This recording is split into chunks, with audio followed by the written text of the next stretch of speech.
core curriculum was developed over the past 4 years by the entire faculty, and I think probably by every office on campus in one way or another has had some say in how our new general education program goes.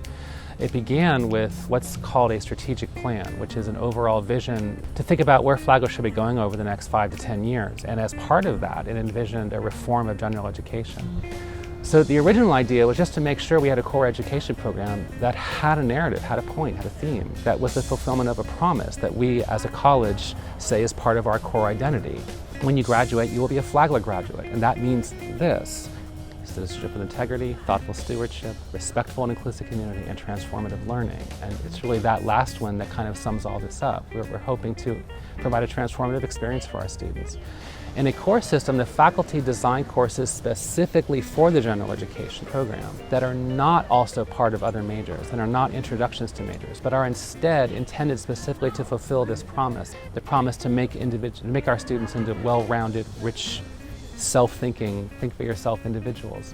So what the faculty have done in promotion of that is, over the past 2 or 3 years, designed almost 100 different classes that they have not taught before that are specifically intended for this core education program, that are simply, in each case, the faculty member teaching something that they personally find fascinating and enriching and valuable.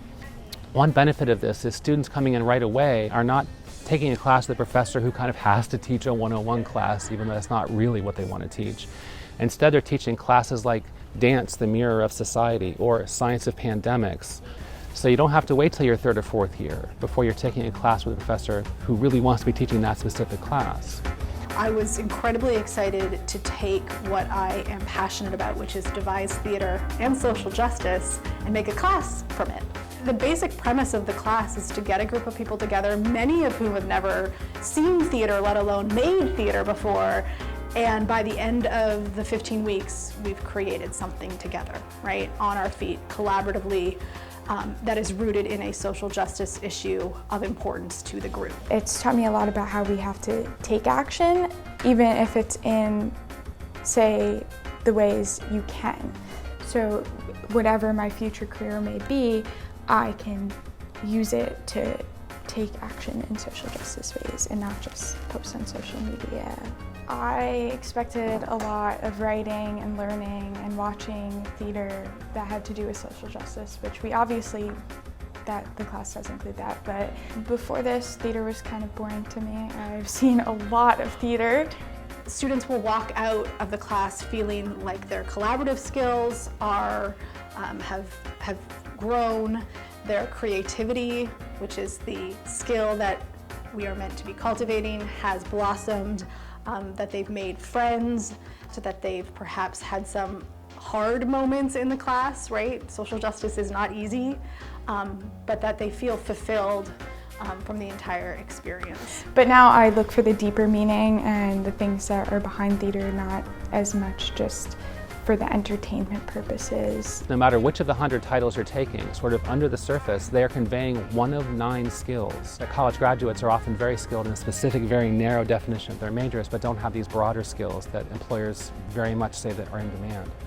So we develop these 9 skills as the heart of our core curriculum to make sure our students get that. And they are academic writing, oral communication, natural scientific inquiry, social scientific inquiry, creativity, a kind of art class, quantitative reasoning, social and cultural inquiry, historical inquiry, and ethical reasoning. Those are 9 different ways of thinking, 9 different ways of approaching a problem, 9 different ways of, looking at life, if you like. You become someone who can think for themselves, who can decide which of these ways of approaching an issue seems most appropriate to me right now. And you can also recognize when someone else is using one of them, and you can sort of, meet them where they are. I teach a lot of public speaking and always have here at Flagler. The core course that I'm speaking in the oral literacy aspect of the core is one called No Experience Required, ... Speaking So People Will Listen.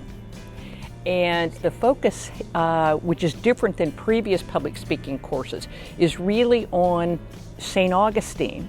And in my view, the way to develop citizenship was by knowing and caring about this place where the students live now, this place where Ava calls home today, as opposed to just some very broad topics that everyone talks about. I'm able to look outside myself. It gives the class more of a purpose because it's not just talking about yourself, it's talking about your world. One thing that we've insisted upon is that the core classes be what we call skill-based, not content-based. What that means is, if I teach a regular philosophy class, I might want students to learn like what this philosopher said and what that philosopher said, maybe over the course of like 1,000 years of philosophers, and they got to memorize a lot of it. But for a skill-based course, that's definitely not the idea. The idea is not to have to memorize all that, but rather to engage in coursework, course activities that convey and access to practice a set of skills. One of the exciting things about the core was essentially professors were asked to pick something that really excites you and you think might excite students as well. And so I knew from experience that there were certain topics in the scriptures that would garner students' attention and engagement. So the possibility of doing the core was a wonderful opportunity for me. And each one of the students here has been taking verses that are problematic or difficult, reading through them, and then coming up with their own interpretation.